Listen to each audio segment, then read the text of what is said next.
Hello, কি অবস্থা? কেমন আছেন আপনারা সবাই? This is me Susmita and Langkawi ট্রিপের থার্ড ব্লগে সবাইকে ওয়েলকাম। হোটেলে চেক ইন করার পরে আমরা একটু বের হয়েছি লাঙ্কাউইতে ঘোরাঘুরি করার জন্য, একটা গাড়ি অথবা একটা বাইক রেন্ট করার জন্য। এখানে আসার পরে আমাদের হোটেল থেকে কিছু লোক আমাদের একটা অ্যাড্রেস দেয়, যেখান থেকে আমরা চাইলে আমাদের পছন্দ মতো গাড়ি অথবা বাইক ভাড়া নিতে পারবো। ট্যুরের ক্ষেত্রে নিজেদের গাড়ি বা বাইক থাকলে কিন্তু যখন তখন যেখানে খুশি খুব ইজিলি মুভ করা যায় এবং যখন তখন যেখানে ঘুরতে যাওয়া যায়। যদি এটা গ্রাবতে করা হতো, এতে করে গ্রাবের ভাড়াটাও অনেক বেশি পড়ে যেত এবং গ্রাবের জন্য অনেক সময় নষ্ট হতো। তো সেই ক্ষেত্রে গাড়ি ভাড়া বা বাইক ভাড়া করাটা আমাদের জন্য বেস্ট মনে হয়েছিল। এই জন্য আমরা যাচ্ছিলাম একটা গাড়ি অথবা একটা বাইক ভাড়া করার জন্য। পরন্ত বিকেলের এই সুন্দর মিষ্টি রোদ আর এত সুন্দর একটা ওয়েদারে গাড়িতে করে যেতে এত বেশি সুন্দর লাগছিল। যাই হোক, আমরা চলে এসেছিলাম ইগল পয়েন্টের কাছাকাছি একটা শপিং মলের কাছে। আর এখানে হচ্ছে এই বাইকগুলো বেসিক্যালি ভাড়া দিচ্ছিল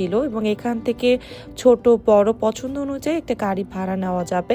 এরপরে আমরা একটা কার ভাড়া নিই আর তারপর চলে আসি একটু খাবার খাওয়ার জন্য। নামার পরে আমরা আসলে কোনো লাঞ্চ করিনি, তো তখন প্রায় সন্ধ্যা হয়ে গিয়েছিল। এরপরে আমরা এই খাবারগুলো অর্ডার করি। এইটা এত বেশি মজা ছিল, চিকেন সসলিকের মতো ছিল। এটা পার প্রাইস ছিল 1 রিঙ্গিত করে আর এটা অনেক বেশি মজা ছিল। চলো খেতে খেতে তোমাদেরকে গাড়ির ব্যাপারে একটু কিছু ইনফরমেশন দিই। আমরা যেহেতু ওখানে 2 দিন থাকবো, তো গাড়ি বেসিক্যালি ভাড়া দেয় 24 ঘন্টার জন্য। মোটামুটি এই যে এখন থেকে স্টার্ট করে একদম আমাদের প্লেনে ওঠার আগ মুহূর্ত পর্যন্ত আমরা গাড়িটা ভাড়া নিয়েছিলাম ওভারঅল 2 দিনের জন্য। আমাদের 2 দিনের জন্য গাড়ির জন্য কস্টিং দিতে হয়েছিল 180 রিঙ্গিত করে। আর বাইকের চাইতে গাড়িটা নেওয়া বেশি প্রেফার করেছিলাম বিকজ অফ বৃষ্টির একটা ব্যাপার আছে, রোদের একটা ব্যাপার আছে, এই জন্য গাড়িটাই আমরা প্রেফার করেছিলাম। তোমরা যদি লাঙ্কাউইতে যাও, তোমরা তোমাদের প্রেফারেন্স অনুযায়ী গাড়ি অথবা বাইক নিয়ে নিতে পারো তোমাদের ঘোরার জন্য। আর রেন্ট করার ক্ষেত্রে প্রাইসটা আসলে সেম থাকে না, কখনো কখনো বার্গেটিং করলে একটু কমেও তোমরা পেয়ে যেতে পারো। যাই হোক, চিকেন সসলিকের সাথে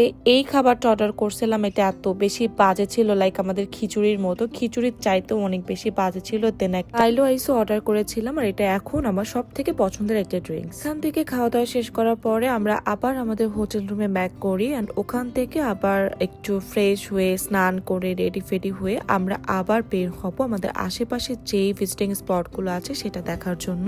যেহেতু আমাদের হোটেলটা ইগল পয়েন্টের কাছেই ছিল, তো ইগল পয়েন্টের কাছে যে টুরিস্ট স্পট গুলো আছে সেগুলো আজকে আমরা ভিজিট করব। তো ফার্স্টে আমরা চলে আসি ইগল পয়েন্টে। আর এখানে নাইটের ভিউটা তেমন একটা ভালো লাগছিল না। বেসিক্যালি ইগল পয়েন্টে সবাই ছবি তুলতে আসে একদম অফর বেলায়, বিকাল এবং সন্ধ্যার মাঝামাঝি সময়টাতে আসে ছবি এবং ফটোশুট করার জন্য। আর সেই টাইমটা দেখতে অসম্ভব রকমের সুন্দর লাগে। আর এই হচ্ছে কি ইগল পয়েন্টের ইগলটা, এটা অনেক বিশাল আকৃতির একটা ইগল। এখানে দাঁড়িয়ে সবাই অনেক ফটোশুট করে, বাট নাইটে একদমই ফটোগুলো ভালো আসছিল না আমাদের। লাঙ্কাউইয়ের এই ইগল স্কয়ার একটা প্রকৃতির ল্যান্ডমার্ক, যা এই দ্বীপের সাথে এক বিশাল ইতিহাস জড়িত আছে। কুয়াজেটির দিকে তাকিয়ে থাকা এই মূর্তির উপস্থিতি লাঙ্কাউইতে আগত ভ্রমণকারীদের জন্য এটিকে একটি স্বাগত প্রতীক করে তোলে। যাই হোক, তোমার আউটফিটটা দেখাতেই ভুলে গেছি। আমি খুব সুন্দর একটা হোয়াইট কালারের টপ এবং সুন্দর একটা স্কার্ট পরেছিলাম। এই আউটফিটটা পরে আমাকে কেমন লাগছে অবশ্যই কিন্তু কমেন্টস করে জানিও। আর এই যে আমার পিছনে দেখতেই পাচ্ছ বিশাল একটা সাগর, খুবই সুন্দর লাগছিল দেখতে। আর এই সাগর পরে বসে থাকতেও কিন্তু অনেক বেশি ভালো লাগছিল। আর আমি রিলস এর জন্য অনেকগুলা ভিডিও নিচ্ছিলাম আর এটার জন্যই হাসাহাসি করছিলাম বেসিক্যালি। তো এরপরে ইগল স্কয়ার প্রত্যেকটা জায়গায় একটু ঘুরে ঘুরে দেখছিলাম যে কি কি আছে এবং এখানে কোথায় ভালো সুন্দর করে ফটোশুট করা যায়। আর এই ড্রেসটা পরে আমি একটু নায়িকাদের মতো একটু পার্টে ভিডিও করতে চাচ্ছিলাম, বাট কোনোভাবেই আমার পারফেক্ট ভিডিও কেউ করে দিতে পারছিল না। আমি প্রত্যেককে অনেক সুন্দর করে ছবি তুলে দিই, ভিডিও করে দিই, বাট আমারটা কেউ না ভালোভাবে করতেই পারে না। এরপরে যে আমার ক্যামেরার পেছনে ছিল তাকে আমি বলছিলাম যে আমার সুন্দর করে একটা অ্যাস্থেটিক ভিডিও করে দিতে, বাট তার ভিডিও করার ধরন দেখলে আমার জাস্ট রীতিমতো হাসিই পাচ্ছিল। কোনোভাবেই সুন্দর করে ভিডিও করতে পারছিল না। কি আর করা যাবে, এটাই মেনে নিতে হবে। যাই হোক, এরপরে নিজের ভিডিও একটু একা একা নিজেই নিচ্ছিলাম আর এই ভিডিওটা আমার কাছে অনেক বেশি ভালো লাগছিল। তারপরে আমরা আসলে ইগল পয়েন্ট থেকে বেরিয়ে যাই, কারণ এখানে আর তেমন কিছু দেখার ছিল না আর রাতের বেলাতে ছবিও তেমন একটা ভালো হচ্ছিল না।